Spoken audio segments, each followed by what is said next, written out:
share the video, subscribe to the channel. Kind of been, a lot of people kind of say, them getting Teddy Bridgewater as the backup for the playoffs, that's an issue. Let me explain that. It's just that Teddy Bridgewater had experience. That's it. It wasn't that Hendon Hooker. If Hendon Hooker was a problem, during the regular season, they would have already brought in another backup. So for the most part, they chose to go with Teddy Bridgewater as the backup because he had experience and reps. You got to understand, Hendon Hooker had no live game reps. None. So to put him in a position to get his first reps in a playoff game of that magnitude, I think, they felt that was unfair for him. That's what they felt. So you got to remember, his first red shirt year he was coming off ACL, and they couldn't coach him like 90% of the year. So really, this is his actual rookie year. I know people say, well, we see Jaden Daniels do this, and but you got to understand, Jaden Daniels had training camp reps with the ones, and Hendon Hooker's in a position where he's gonna sit and learn and get mental reps and whatever reps he's been picking, OTAs and practice. And got to remember, this summer he had a lot of injuries too. He still had injuries. He had a finger injury and all of that. So his story is dealt with a bunch of setbacks. And a bunch of things of that nature. But at the same time, I don't think how many times we seen backups come in and not play well? Like, how many good backups are there in the league? We had one of our favorite backups in the city of Detroit was Sean Hill. It was Sean Hill. They had Chase Daniels, didn't do nothing. Jeff Driscoll didn't do nothing. So my whole thing is this, most teams got backups that can't even win them a game or two. The Sean Hills, the Fitzpatricks, the Brian Hoyers, Matt Castles. Those are anomalies. Nick Foles, those are anomalies in the league. Joe Flacco. Look at they took the dude from Baltimore, Tyrone Huntley. They took him from Baltimore, right? And and put him in Miami. And what did he do? Nothing. He struggled over there. But he looked good in Baltimore, right? So that's just the way of the world, bro. Like, honestly,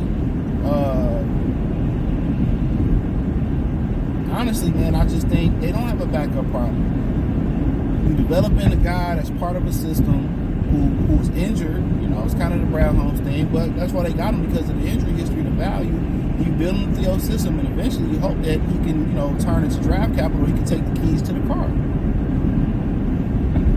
So this summer they start to see some growth.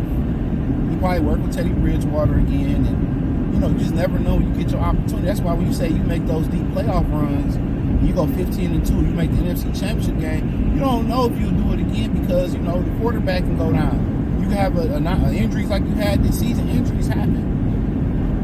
And you just never know when he get his opportunity. You never know when it's going to happen.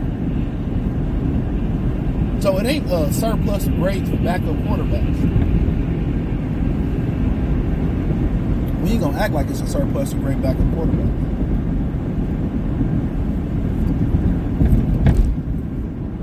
We're not.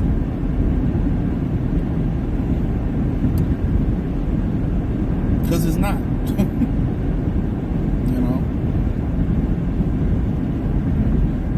Not a surplus of great backup quarterbacks. So, grooming this guy, and hopefully he can take off. You hear some rumors that, Joe Milton is a guy that other teams are keeping their eye on. And he may be a better pro than he was in college. Who knows? In Michigan, it just felt like something was missing. Who did he succeed? Or who was his predecessor? He succeeded, I think the predecessor. He succeeded Hendon Hooker at Tennessee. Yeah.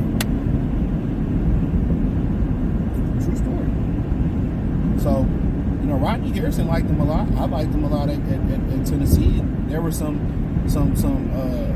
things about that offense people didn't like, but the NFL is copying what college is doing. In Detroit, all they pretty want you to do is hand the ball off and play action. At their essence, it's a very quarterback-friendly offense. It's just that, Hendon Hooker, and even the two quarterbacks at the top of the draft this year, Cam Ward and Shedeur Sanders, what I'm figured out is, you know, they need to learn how to go underneath. And that's what Jared Goff thrive at, and he can really help Hendon Hooker be a superstar. If Hendon Hooker understands the coverages underneath and how to take what's underneath in the short intermediate throws, those are very, you know, prominent because those turn into explosive plays and chain moving plays. You know, your ball placement is critical. Goff's, you know, accuracy, you know, in the middle of that field and short is very critical. It'd be the difference between a touchdown, you know, and maybe a 10-yard game. Where he placed that ball at and how he leads them and he protects them when the safety is coming down, and he protects Amon-Ra St. Brown by throwing the ball low and away from the, you know, from the safety. He make mistakes sometimes, most quarterbacks do. You know what I'm saying? But the way he protects his pass catchers is a beautiful thing. And the way he orchestrates that offense over the middle of that, in the middle to intermediate, short, medium, you know, field from inside and outside the hashes, that's what makes the Lions so tough. His ability to read the defense is underneath. But if Hendon Hooker can get that, his ability to throw the ball down the field is unmatched. He has a great touch down the field. You know, you look at Matthew Stafford, he come to Detroit as a rookie. That motherfucker was throwing 80-yard, 70-yard rockets.